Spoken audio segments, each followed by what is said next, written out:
Welcome to the Aaron Werner podcast on iCode Media. Hope you enjoy my conversation with Dr. Kristen O'Brien, a longtime friend of mine who is on her second cold start practice. We talk about risks and taking advantage of the opportunities that present themselves to us, being prepared for those opportunities as well. I know you're going to enjoy the conversation. As always, please join the conversation, leave a comment, share the episode with a friend, give us a review, leave us 5 stars, and of course, support those who support us. In the past, our focus revolved around prescribing MacuHealth or MacuHealth Plus to patients at risk of macular degeneration, while also recommending it to collegiate and professional athletes for enhanced contrast sensitivity in sports performance. However, this year's introduction of the Life Meter has been a game changer. The Life Meter revealed a concerning truth. Many of my patients have alarmingly low skin carotenoid levels, indicating potential deficiencies in essential body tissues like the retina and brain. Supported by over 30 peer-reviewed publications, Life Meter's accuracy, consistency, and effectiveness has been demonstrated across 2,000 subjects with diverse backgrounds. With this newfound insight, I can now have meaningful conversations about carotenoid levels with all of my patients, even those who may seem outwardly healthy. To learn more about this empowering technology, feel free to contact your MacuHealth representative or click on the link in the show notes. Together, let's optimize patient care and elevate their well-being. As doctors of optometry, we cannot do what we do without our team. And para-optometrics are allied health professionals who assist us in providing the highest level of vision care to our patients. We at iCode Education want to support you and your team in the para-optometric certification process, which is why not only do we have resources available, training resources available for your team to help prepare them for the test, but we also have a discount code specifically for the Aaron Werner podcast listeners, which gives you $100 off for 12 months. So you can use the code AWP 2024, that's AWP 2024, to get $100 off for a 12 months code. We'll put the link in the show notes, but you can visit iCodeEducation.com and search for para-optometric training to see what those courses are like. Kristen, you just told me you are done with patient care. We're recording this on a Friday afternoon. And well, Friday afternoon for you, Friday at noon for me. So very cool. It's ready to hit the weekend. Absolutely. Thanks so much for having me, Aaron. Of course. We actually planned this a while back. I've been excited and looking forward to this conversation because I think it hits on a lot of things that entrepreneurs inherently, I think we know, but maybe we don't fully internalize until we're in this spot, and that is risk. But before we jump into risk, I want you to introduce yourself to everybody. Yeah. Well, I am Dr. Kristen O'Brien. I practice in Denver, North Carolina, just outside of Charlotte. I have a cold start going on almost 3 years. It'll be 3 years in April. This is my second cold start practice. I opened my first practice right out of optometry school with the help of 2 partners in Denver, Colorado. So I've done 2 practices in Denver, just different parts of the country. Let's see. I am a Vision Source administrator, and I am the director of marketing and analytics for Eye Care Advisors, which, if people didn't listen to your podcast with Bob Steinmetz, is a cold start consulting company. And I've had the privilege of working with them for almost 7 years now. So it's been a good journey. Very cool. Well, I know you well, but I will tell you, the Denver still throws me off. I have to remind myself that you are not the Denver that I'm thinking of. You're Denver East Coast. Well, I throw people off even further because I still have my Denver 303 phone number. So that even just adds a little bit more confusion to the mix. I love it. Well, let's jump all the way back to you as a student, because even as a student, I think you were always trying to think outside the box. And if I'm not mistaken, you were the private practice club president. And where did you go to school? Michigan College of Optometry. Yep, graduated in 2013. And yeah, I founded the Michigan Optometric Student Private Practice Association at Michigan College of Optometry. And then along with 13 other private practice club presidents from across the country, helped found what became the Student Optometric Leadership Network, or Solution, which is the parent organization now to all of the private practice clubs at all the optometry schools. Nice. A lot of names, a lot of acronyms, but Absolutely. yeah. I'm glad you said that. I was going to butcher it. And that group is still going incredibly strong.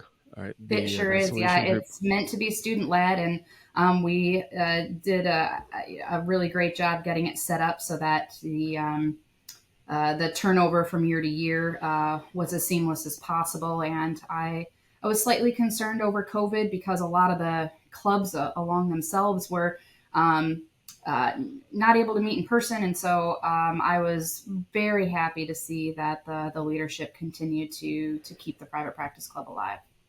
So, yeah, no, it's a very important group, very cool group. And we've had the privilege of hosting them down at Vision Source in Houston, Texas, and meeting with them. Really, a lot of just really cool. They're not kids, I want to say kids, but a lot of really neat young, soon-to-be doctors that are going to make a huge impact in our profession. So appreciate you and your colleagues setting that up and watching it go forward. So starting from there, I don't think you were really risking a whole lot of money, but certainly time. And time as a student is a luxury that is in short supply, especially when you're getting ready to study for boards. Mm-hmm. What did that look like when you were trying to put that group together with all the other private practice club presidents?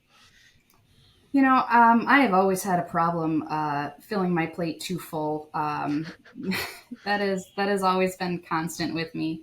But when your hobbies are what you do for a living, it makes what other people consider work just enjoyable. And so, yeah, I mean, it was risk from a time perspective, but it was also how I enjoyed spending my free time. And that may sound really nerdy. Anybody who knew me in school knows that I was not the scholastic achiever necessarily. And so maybe I should have spent more time in that regard. But hey, I've got that OD after my name, and patients seem to care for me. So yeah, no, absolutely. And funny, when I graduated optometry school, my dad, who's an optometrist, looked at me and said, "Congratulations! In 3 years, you'll be a doctor." There you go. But Dad, I'm a doctor now, and he laughed and he said, "We'll talk in 3 years." And in 3 years, I understood what he meant. That it's not just about getting the right answer on a test, but it's understanding all the different nuances in our world, and certainly how to deal with people, which I continue to learn on a daily basis. Absolutely. Cool. So really, it sounds a lot less like you're a risk taker and more like you're an opportunity seeker, right? Looking for opportunities, look to make things better, and then going down that path. So after school, you graduated and then opened your first practice in Denver, Colorado. Mm-hmm. Area. Walk us through that a little bit. Yeah, so when I was a second year in optometry school, two doctors, both out of Kansas, Dr. Mark Wallmeyer and Seth Tebow, who are college buddies, were kind of looking at a way to invest in a new graduate instead of, investing more in the stock market, which you're never really sure which way that's going to go. They decided to invest in a business that they knew. So both are optometrists. And so essentially, they started the build out of this Cold Start practice while I was doing my last externship in Denver, Colorado. I intentionally set that up so I could be there, move out there once. And so banks are not going to loan to a new grad who hasn't even graduated yet. And so I was very fortunate that to have my partners, not only for the financial backing, but also the know-how. I mean, they became very close mentors of mine that I still keep in touch with to this day.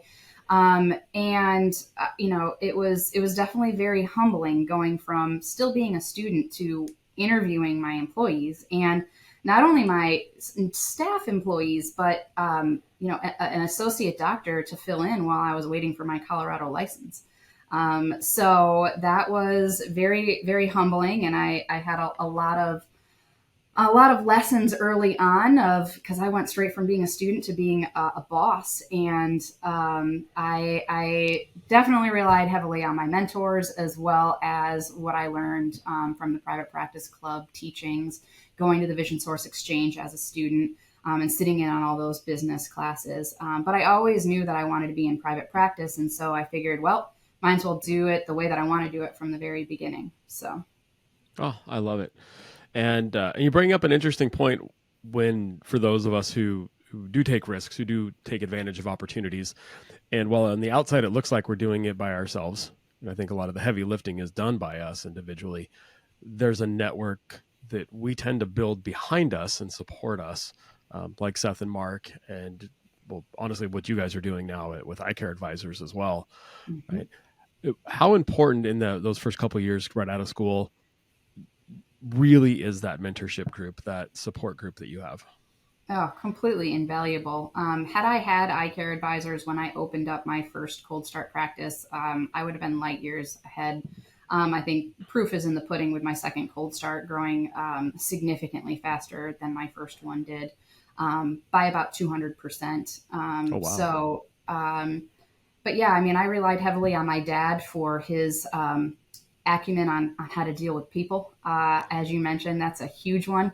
Not just the team that you have that are you're employing, but also just learning how to better read patients. I mean, outside of getting the right diagnosis is how to properly talk to patients and communicate and handle issues. So I mean, I had built over the years at least a dozen people that all had strengths in different areas that I reached out to, probably more so than they would have wanted, I guess, in the beginning. And I'm really happy that I've been able to continue to do that and pass that along with the eye care advisor clients who are, coming from multiple different types of practice into private practice. Some of them have been in VAs and have never had to bill managed vision care before, and never had to deal with an optical really. Some of them are coming from commercial practice.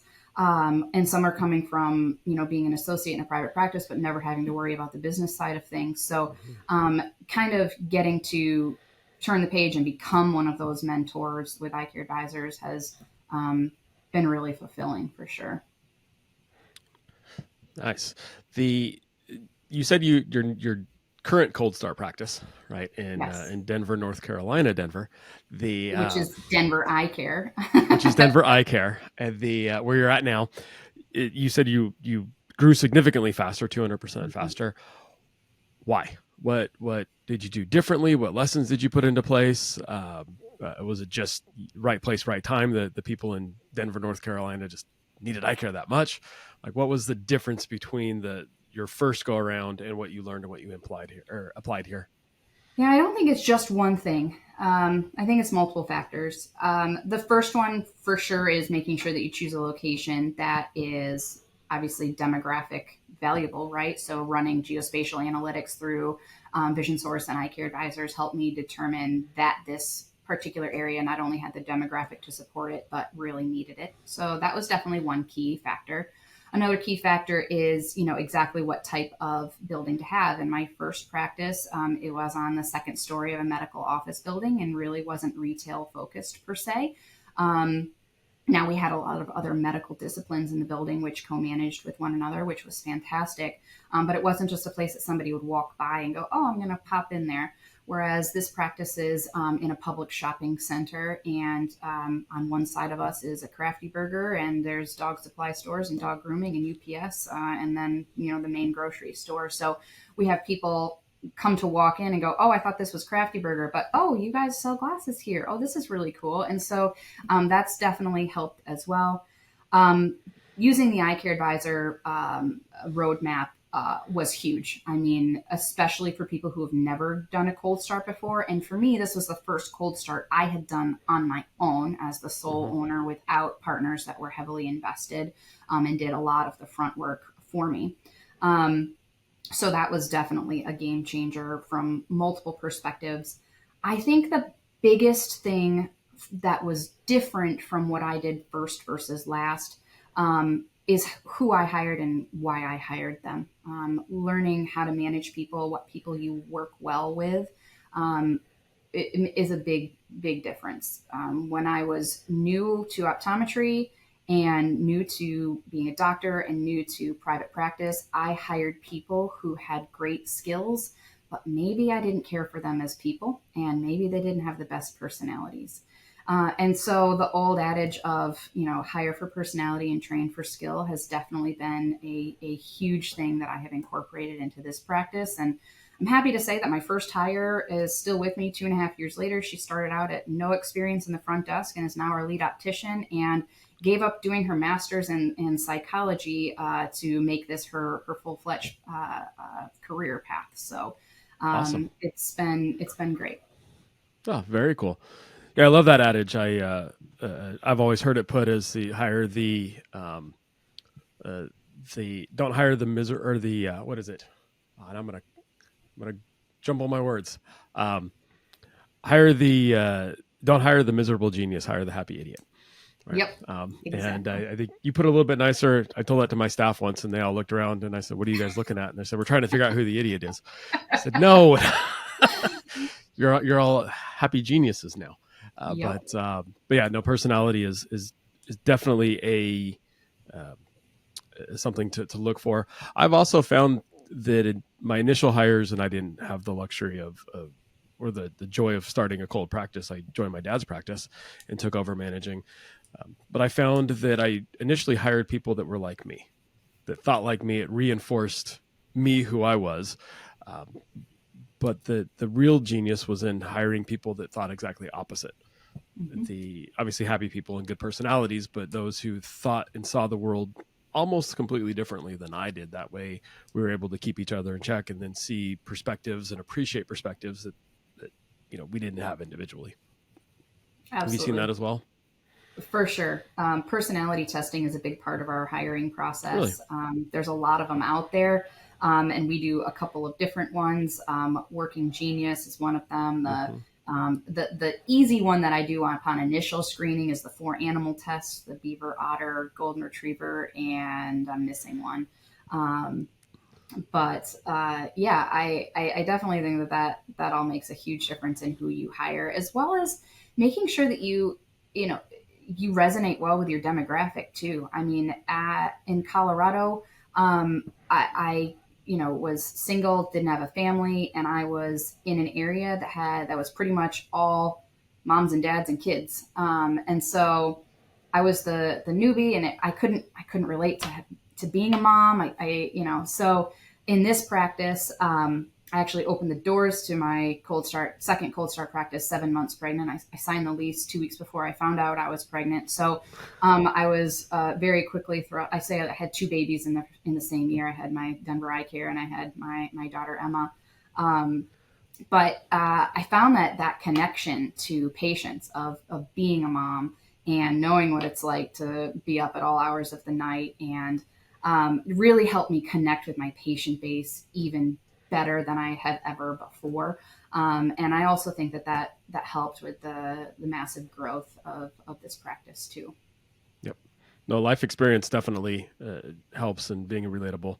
Um, Yep. I don't know if I'd recommend getting pregnant just to be able to No, relate to no. patients, but Do as I say, not as I do. yeah. Um, no, but it makes a difference. I remember the day I turned 40, I was so excited because I could finally tell patients that I'm 40. I'm Mhm. just like you. I'm having trouble seeing up Right. close as well. I wasn't just a young dumb kid. And as soon as I started going gray, my wife said, "Are you going to diet?" I said, "Absolutely not.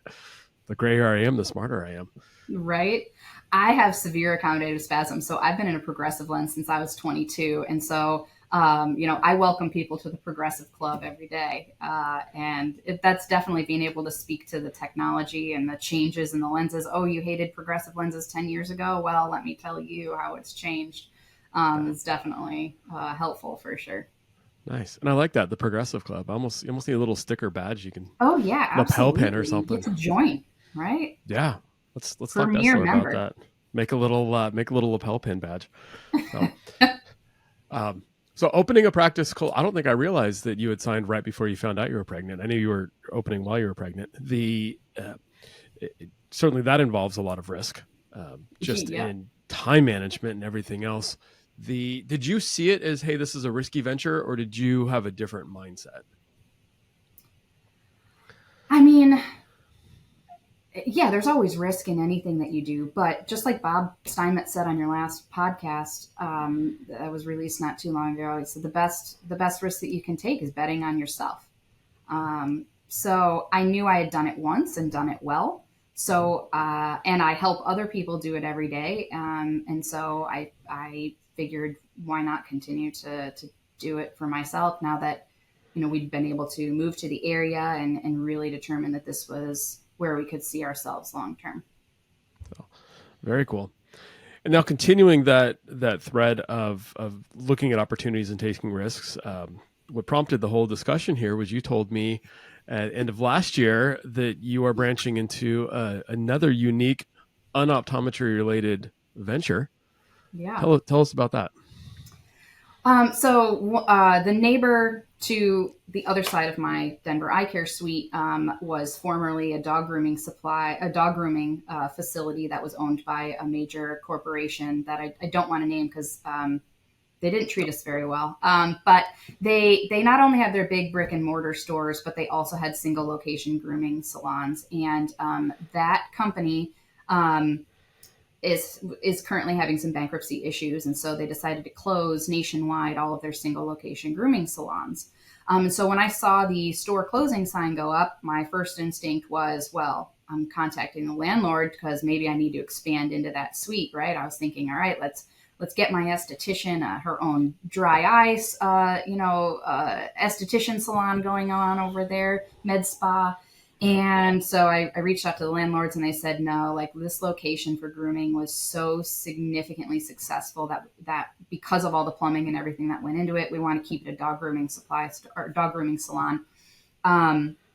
And so I was like, okay, that's fine. On occasion, I will hear the dogs bark next door. So if you hear that pop up, just so you know, so I just left it at that. And then about a week later, I had a dream that some friends of mine actually went into business together and reopened the dog grooming salon. And so I texted them and I was like, haha, guess what I dreamed last night. And about an hour later, they were both calling and texting me and saying, actually, that sounds like a really good idea. We should do it. And within a week, we had an LLC formed, an LOI in with the landlords. And because they knew I was a good tenant, they didn't even consider any of the other people who had been interested. And so essentially, yeah, that's how I got into the dog grooming business. I don't do any of the day-to-day stuff next door other than put out fires with human resources stuff that needs to because I'm physically here. And then I handle all the business side of things, which when you know how to read a P&L and handle QuickBooks and payroll and things like that, it easily translate from one business to the other. And then my business partner, who has experience as a vet tech, spouse is a professional dog trainer. They're very much so engrossed in the dog community.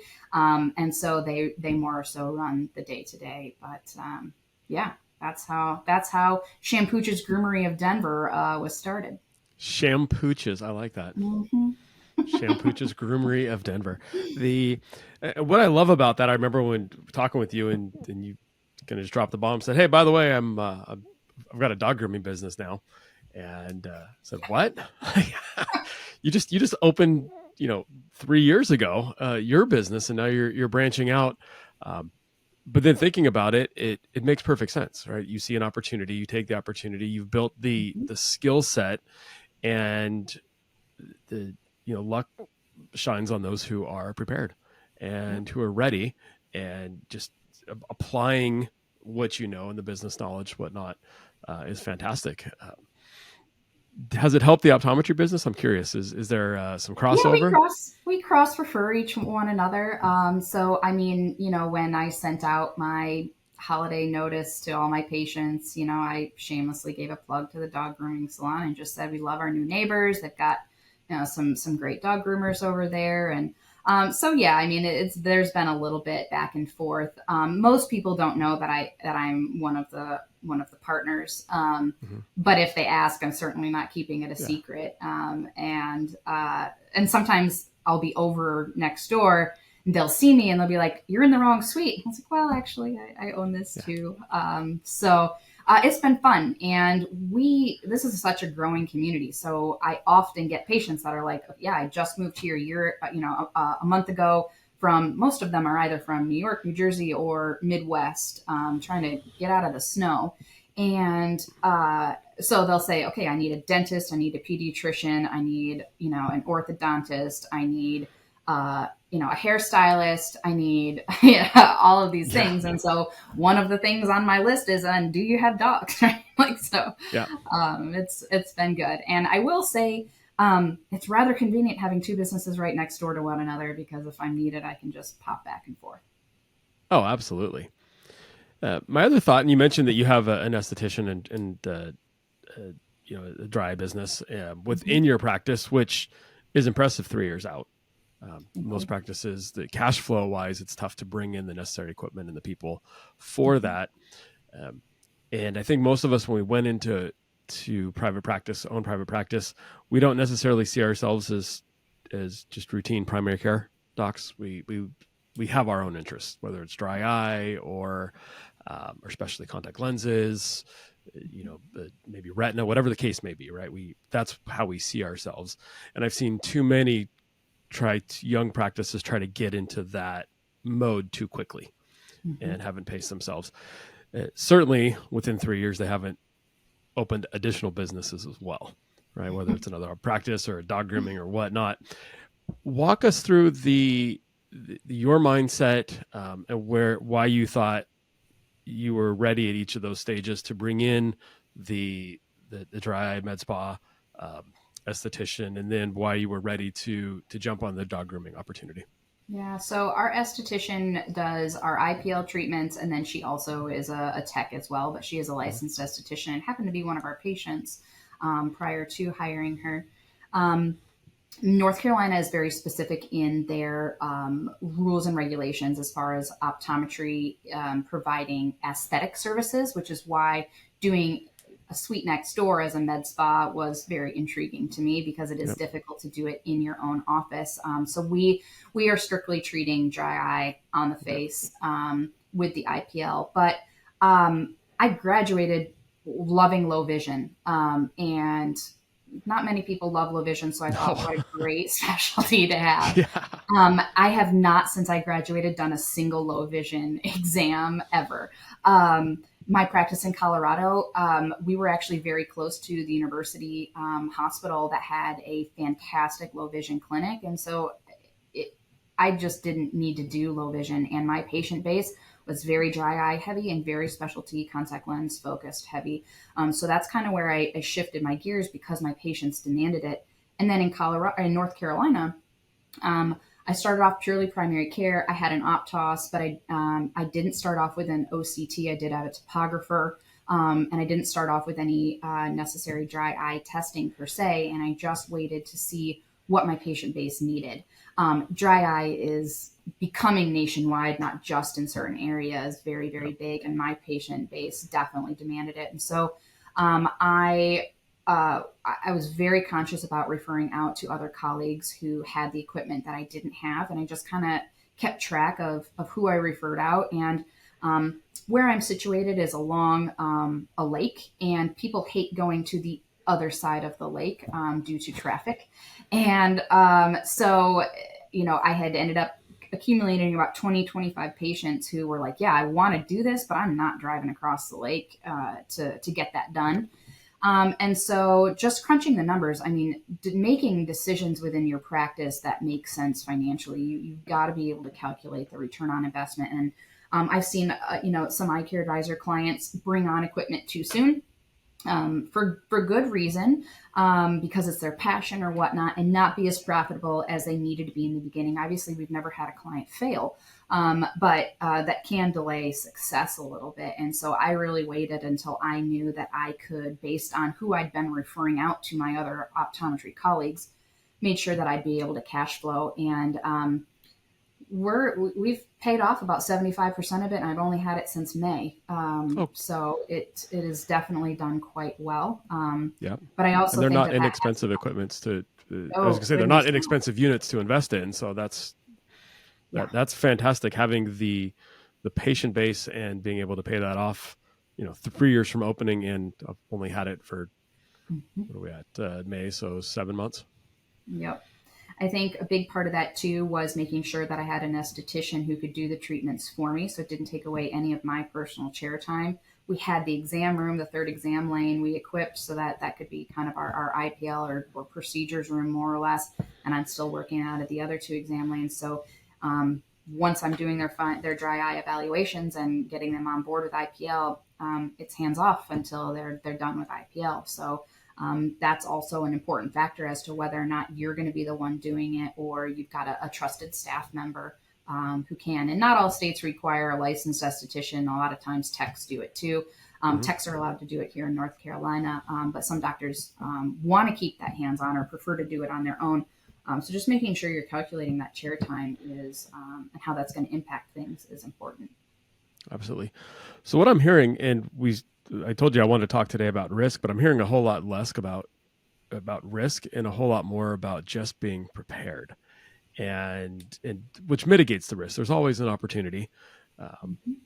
Not long ago we had the motocross guys in San Diego, and watching them do all the crazy stunts on the motorcycles, which looks crazy, but I have no idea. I'm sure there's hundreds and hundreds of hours put into practicing and rehearsing and making it just right. So they're mitigating the risk. Looks crazy, but it's really fairly safe for them and their skill set. It sounds very similar to what you're describing, right? Bringing in a super expensive piece of equipment to do IPLs, and what's the cash flow going to work like for that on us? But you thought through all aspects of it. What's the flow? Who's going to do it? What's the time look like?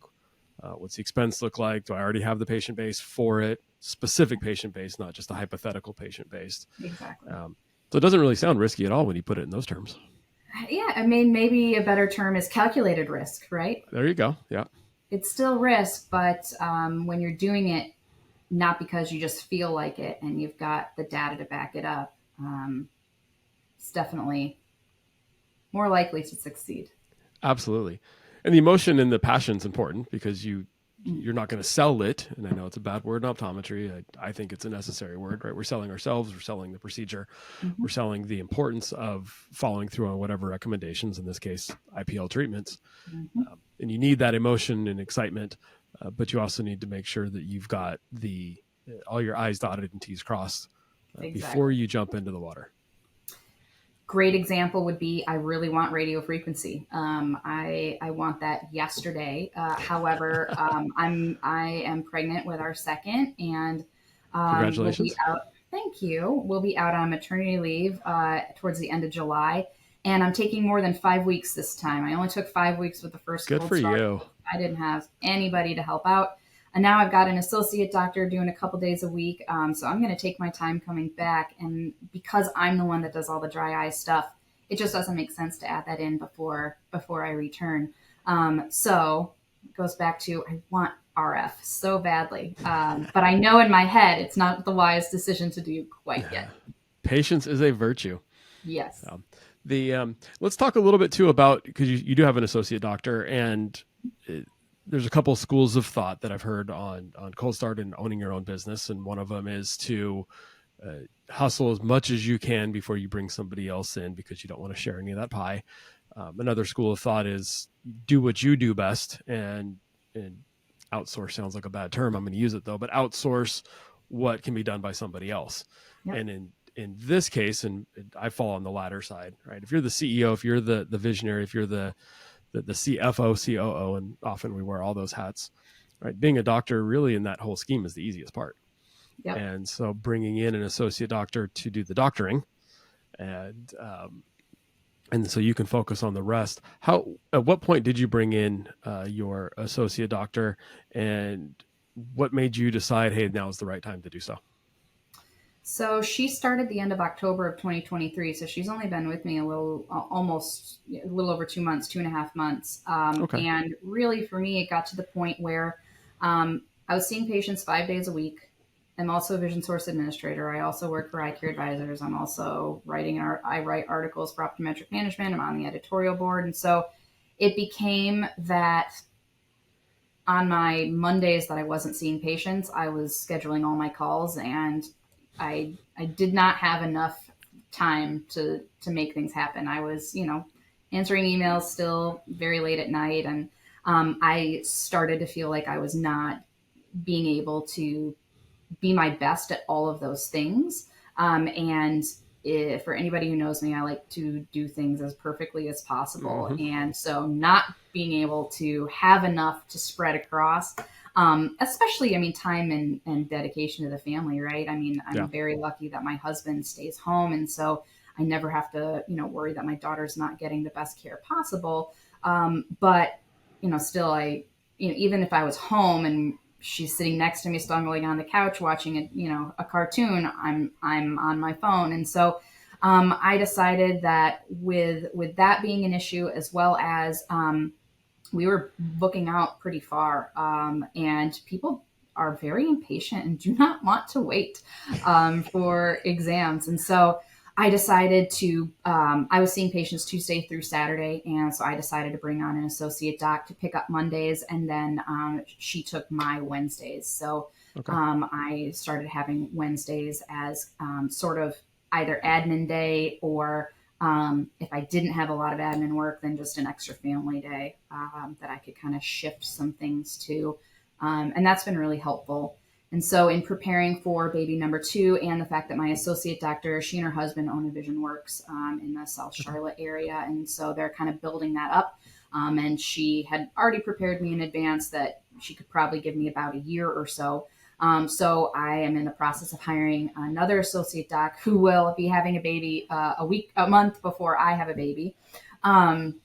So when she comes back from maternity leave, she'll be doing 3 days a week. And my associate doc will be doing 2 days a week while I'm out. And then when I come back, I'm going to do 3, and my newer associate's going to be doing 3. And I think, especially with having 2 babies, at least at this point in my career and personal life, I think that'll be good. And that'll allow me to, who knows, maybe we'll have, multiple more Shampooches Groomeries, or, another, my office team is begging me to open up a new practice in a town just a little north of us that is not very far geographically, but with traffic is enough of a drive that it's a completely different patient base necessarily. And one of our technicians will be graduating from Nova in 2 years. So, cool.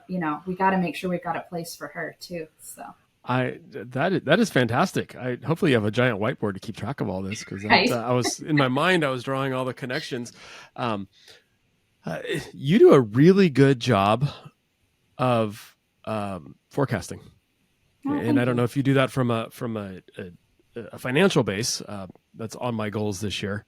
So far, 12 days into the year, I haven't done anything with it.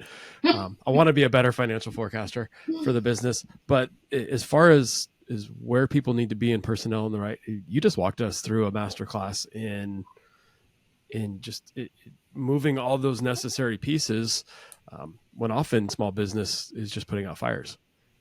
We don't pay attention until somebody leaves, and oh my goodness, they're going to be gone next week. Now I got to solve the problem. Mm-hmm. You've already thought about it and started working to address it. That's impressive. Thank you very much. Yeah, I enjoy creating and growing things, whether that's optometry, whether that's, helping my team be better in their own careers and personal lives, whether that's multiple businesses or whatnot. I just like creating and seeing things grow. It's so rewarding to me. When did you figure out that was your passion?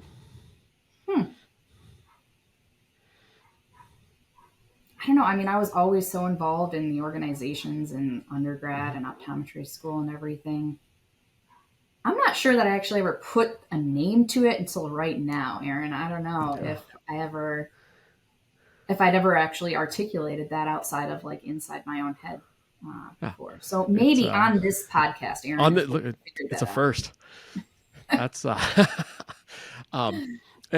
think it's important that we all find that. It's I found, and I can't remember exactly when it was, but I remember having the awakening moment, being in the exam room and just enjoying seeing patients, but feeling like something was missing, that this wasn't what I was supposed to do. I'm good at seeing patients, but similar to you, I like building things. I like growing things, and I can help one person at a time every half hour, or I can try to help more people on a bigger scale. And that gave me more passion, which allowed me to put more of myself into that type of work. What I find is interesting is that I don't think I never had to pursue any of those opportunities for myself. I always just kind of found them, or they found me, I guess. So, being involved in the Vision Source Next program early on, back when Walt West was involved with Vision Source, I mean, I fell into that. I didn't go looking for it. Same thing with eye care advisors. I mean, I've told Bob and Eric, before they would meet with me for about, I don't know, 6 months or so at multiple conferences and just ask me a ton of questions about my cold start.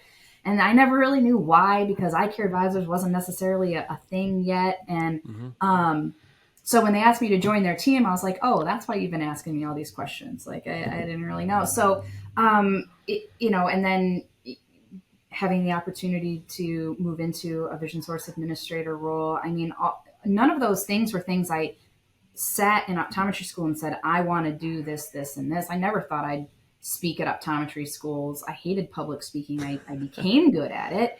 But I did it as a favor to somebody. I spoke for the first time at the Oklahoma College of Optometry Private Practice Club the January. Who goes to Oklahoma in January? The January after I graduated, and I thought, I have absolutely nothing that these students, I'm still, still felt like I was one of them.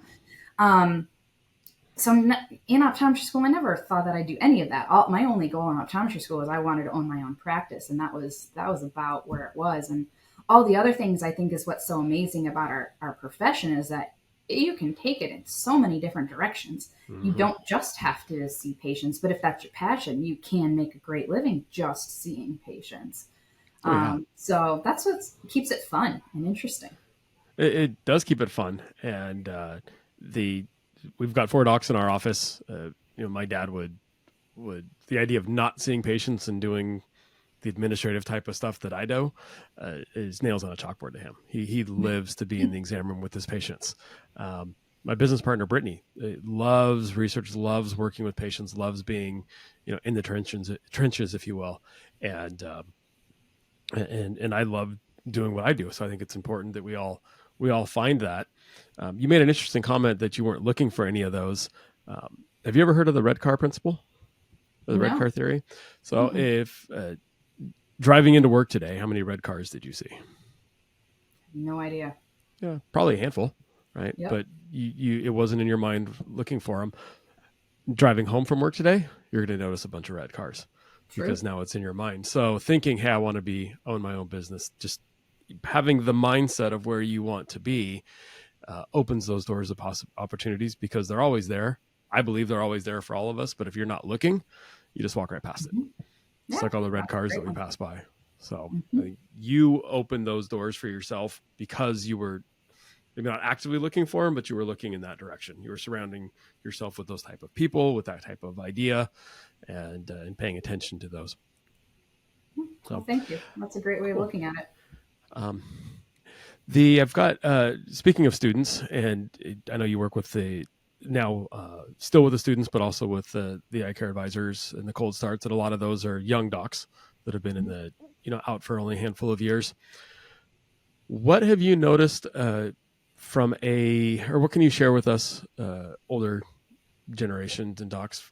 Like what are the new students? What are these new grads? What are these new young docs looking for? What speaks to them?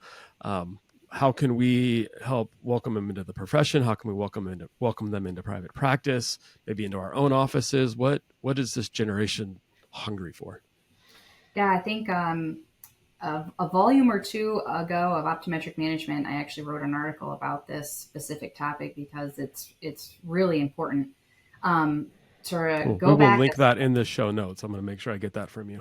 That way we can all go back and read it. To take that a step back, what we're finding, a lot of our clients, the reason why they're going the cold start route is a couple of different things. Either they've been in commercial and they're just ready to have, more of it be their own and own their own business in that regard. And that's definitely some of it. And some of it are people who've always wanted to own their own practice, but there just isn't a practice out there to purchase that is worthwhile. So I think one lesson is making sure that you are planning years in advance to either for succession of your practice or for sale of your practice, because I've seen way too many practices just have to shutter their doors or sell for charts and equipment only, because more or less, if you walked in, a new grad would want to redo everything And if you're declining because you're slowly starting to take, days off of patient care, your practice isn't going to be valued at what you probably anticipated it be worth when you were financially planning for your exit. Um, and so for a lot of times, it's actually less expensive to start a practice from scratch across the street from a practice that has been declining and needs to be completely revamped.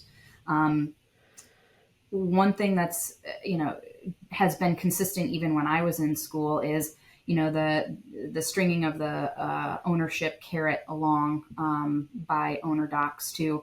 I think being very clear with associate doctors as to whether or not there's opportunity in the future for ownership is really important.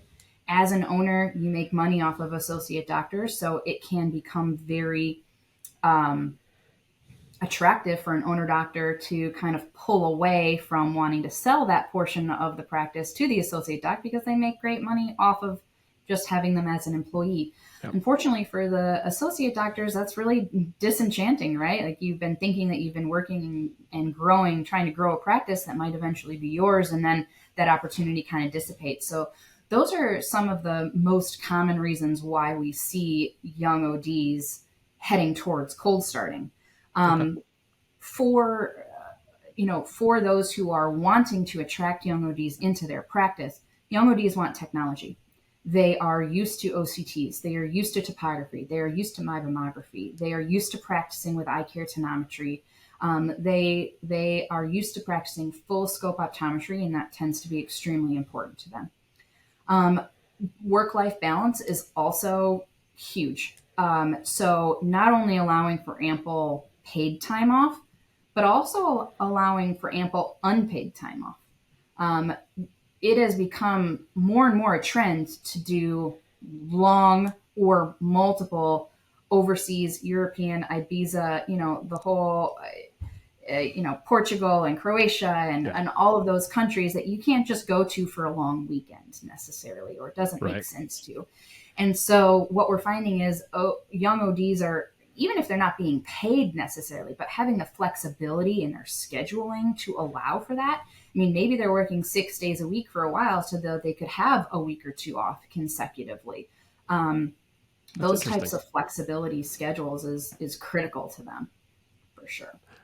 And then being up to date with the current pay scale. I mean, what the going rate is now is significantly higher than when I graduated almost 11 years ago. I mean, it's vastly different. And so sometimes that's a punch in the gut for owner ODs to take a peek at. And what do you mean you're starting off at that salary? It took me 10 years to get to that, or something along those lines. That's definitely critical, and that's highly variable across the country and whatnot. So I can't really necessarily say exact numbers, but also looking at different types of pay. So salary isn't necessarily, or daily pay isn't necessarily the most common anymore. Looking at percentage pay tends to be very common these days. And in order to do percentage pay, you have to be really good at knowing what your practice metrics are to know whether or not you're offering a good or bad percentage. So you aren't giving away everything. So those are kind of the main takeaways. Oh, those are interesting. The some of them I had heard before. The unpaid time off I heard about, but in those terms. But the flexibility to explore the world. I think it's also important to remember that the cost of going to optometry school now is significantly more as a percentage of potential revenue than than my dad had. Probably even more than you and I had. Unfortunately, I don't know what it costs today. I almost don't want to ask. But I graduated with well over 250. 200,000 in student loans, and that was 11 years ago. So, yeah, I was in the very, very similar boat. So, yeah, very, very interesting. It sounds just a lot, being transparent in communication and just understanding. So, technology definitely, but very cool insights as to why people are looking to open their own practice, in addition to other opportunities for them. Well, Kristen, this has been fun. So, it's been a pleasure knowing you for almost your whole 11 years, Yeah, And I think we met at Vision Source when I was first year in optometry school. So oh, that would have been in 2009. nice. And then I think the first time I spoke with you was with Dave Kading Yes, it was. for the unrestricted grant on wide field technology. Yeah, that was a fun lecture. It sure was. A lot of very different personalities, and we shared the stage very well together. Well, So just like you said, making sure that you surround yourself with people who are different than you and come with different perspectives, right? yeah, I distinctly remember being intimidated. I'm like, Kristen is completely polished, and Oh I'm not polished. gosh, Her slides are polished, like her presentation. This is buttoned up. Like, absolutely I not. need to get my act together. That was me being a rookie going, I can't screw this up. I can't screw this up. I'm in the likes of Dave Kading and Aaron Werner. I can't mess this up. Oh, that's funny. If only Dave still had it or started his mug aficionado event back I then too. I know, don't think we right? were there yet. We could all had mugs on stage. Poor So Christy. I'm not sure where she stores all of that for him. that's fun though. I like the daily mug. For those who don't know Dave Kading, look for him on social media. He's got a mug and a story almost every day, and most of them are pretty funny. So, but Kristen, seriously, I appreciate you making time for this conversation. I can't wait to see you in a couple weeks, and when we're out in Houston together at the same time, and to learn more and just about all the different adventures you're having, and really super excited for you and your family for the little one coming this summer. Thank you very much, Aaron. It's definitely been a pleasure and, appreciate all your guidance over the years. Yeah, awesome. Well, have a great day, and we'll catch up soon. Take care. We're really excited to invite you to join the Aaron Werner podcast on iCode Media's first live book club, where we review the book Buy Back Your Time by Dan Martell. Doctors Brianna Rue, Kyle Clutie, and myself are super excited to share our thoughts with you. We want you to join, share your thoughts with us, ask questions, all live on Wednesday, February 21st at 4 p.m. Central Time. In the show notes of this episode, there's a link to order the book. There's also a link to join our book club live on Wednesday, February 21st at 4 p.m. Central. Look forward to seeing you there.